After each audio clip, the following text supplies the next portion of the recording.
Olá, meu amado, minha amada, amém? Graça e paz para você, Deus te abençoe rica e poderosamente. Amém? Bom dia, vida chegando, continuando a falar sobre o tema Por que ele veio. Já falamos que ele veio desfazer as obras do diabo e ministramos 7 mensagens sobre essa primeira parte, explicando tudo direitinho ali para que você pudesse entender. Hoje eu quero continuar a falar com você sobre mais um ponto por que Jesus veio. Ele veio para anunciar o reino, para estabelecer o reino de Deus. Ele veio estabelecer o reino de Deus na terra. Quando você vai para a palavra do Senhor em Mateus capítulo 3, versículo 2, você vê João Batista chegando e pregando. E o que João pregava? Arrependei-vos, porque está próximo o reino dos céus. João Batista era um arauto, um precursor, um anunciador daquele que devia vir, que era Cristo. Isaías profetizou sobre João claramente. A referência de Mateus capítulo 3, versículo 2, nos leva lá para Isaías, quando ele profetiza, diz: vós que clama no deserto, anunciais, né? Então, escute, João pregava: arrependei-vos, porque está próximo o reino de Deus. Quando você vai para Mateus capítulo 4, versículo 17, eu vou ler com você aqui, Mateus 4, 17, você vai ver Jesus já batizado, Jesus já com o início do seu ministério, pregando a palavra e anunciando algo. Aí Mateus, ele vai descrever para a gente aqui no capítulo 4 do seu evangelho, no versículo de número 17. Desde então, olha só, desde então, começou Jesus a pregar e a dizer: arrependei-vos, porque é chegado o reino dos céus. Ele não estava anunciando um reino em outro lugar. Ele está dizendo: o reino dos céus é chegado aqui, agora, nesse momento. Então, arrependam-se. Lembra, no começo eu falei, ele veio desfazer as obras do diabo. E quais são as obras? Pecado. E para que a gente possa ter o perdão dos pecados, a gente precisa se arrepender. Para entrar no reino, o primeiro passo é arrependimento. O que falta muito e o que não é pregado hoje. Hoje não se prega mais de arrependimento, não se prega mais sobre pecado e não se mostra mais a cura da libertação e da transformação para sermos livres do pecado. Então Jesus está dizendo: arrependei-vos, porque é chegado o reino dos céus. Amém? Então Jesus veio o quê? Anunciar, e ele veio estabelecer o reino dos céus. E aí as pessoas começavam a perguntar para ele: quando que vai ser? Aonde está? Como que é o reino? E lá em Mateus, em Lucas capítulo 17, Lucas, o médico, ele vai escrever algo que Jesus diz, que Jesus declara sobre o reino. Então, começando a falar de reino, vamos falar mais outras mensagens sobre o reino, para que você possa entender o que é, como ser, como estar, fazendo parte ou não fazendo parte, entender isso. Será que é só quando eu morrer que eu vou para o reino dos céus? Não está mais na terra, já está na terra. Que doideira é essa? Eu não consigo entender isso, pastor. Então escute, Lucas capítulo 17, versículo 20 em diante. Jesus está conversando. E Jesus diz assim, e interrogando pelos fariseus sobre quando havia de vir o reino de Deus, respondeu e disse: quem? Jesus foi interrogado pelos fariseus. Os fariseus, né, os religiosos da época, perguntam: Jesus, quando que então vai vir o reino de Deus? Como é que é esse negócio aí? Diz para nós.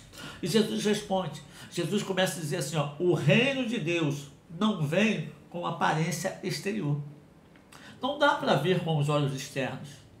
Não é algo palpável, não é algo que você vê como é o reino da Dinamarca, como é o reino da Inglaterra. Não é assim. Nem, aleluia, dirão, ei-lo aqui ou ei-lo ali, porque eis que o reino de Deus está entre vós. Está entre vós. Está no meio de vós. Quem é o reino? Cristo. Cristo vem anunciar o reino e ele diz que o reino está entre vós.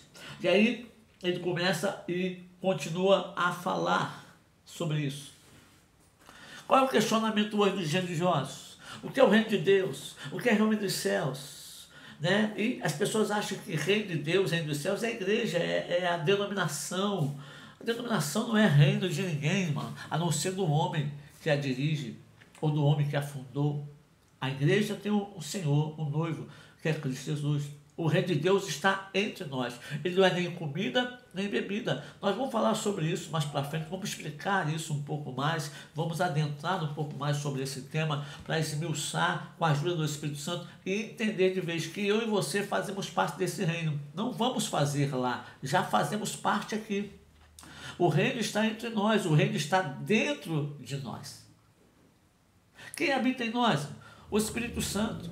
Quem está dentro de nós? O reino. Se o reino está dentro de nós e o reino habita em nós, quem habita em nós? O próprio reino, o Senhor. Fazemos parte de um reino, por isso estamos ligados um com o outro. E se existe um reino, existe um rei. E se existe um reino, existe uma constituição desse reino. Existem normas para que a gente possa viver. E quais são as normas? O Evangelho. Cristo vem anunciar o Evangelho do reino. Jesus não pregava o evangelho de A, o evangelho de B, o evangelho segundo fulano, o evangelho segundo Beltrano. Não, Jesus pregava o evangelho do reino. Não é do evangelho do Luiz Augusto, do Amarildo, do Leite, não. Evangelho do reino. Não é o evangelho da Assembleia, da Casa de Oração Filadélfia, é o evangelho do reino. E o que é evangelho do reino? Qual é a base do evangelho do reino? É o amor. Qual é a base do evangelho do reino? É a humildade. Qual é a base do evangelho do reino? É a submissão à vontade, é o querer desse rei que reina absoluto ou deve reinar absoluto sobre nossas vidas. Então, estamos muito longe de estar realmente vivendo o reino em nós. Você compreende isso? Você entende isso? Você consegue captar isso? Ser igreja é muito além, vai muito além do que ir lá cultuar, do que ter uma placa denominacional ou se reunir num lugar. Tudo isso é importante, eu não estou desmerecendo nada disso, mas ser igreja vai além disso, irmão.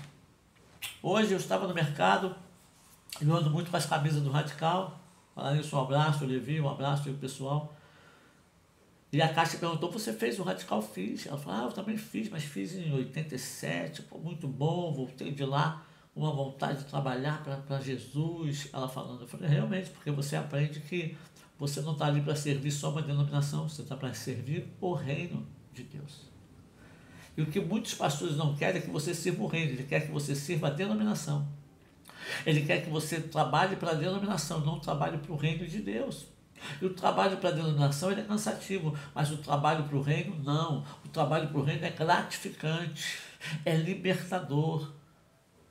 Então não podemos estar presos numa liturgia religiosa, como os fariseus estavam, perguntando quando será isso, quando será aquilo, de que forma é. Porque nunca vamos entender a resposta de Deus, ficarmos na religiosidade. O reino de Deus não é palpável, não é exterior, não. O reino de Deus está entre vocês. Como assim entre nós? Eu faço parte do reino, você faz parte do reino, aquele outro irmão lá faz parte do reino, aquele outro da outra denominação faz parte do reino. E assim somos um só reino. Vamos orar? Bendito Deus e Pai, nós te louvamos e te glorificamos nessa noite. Muito obrigado.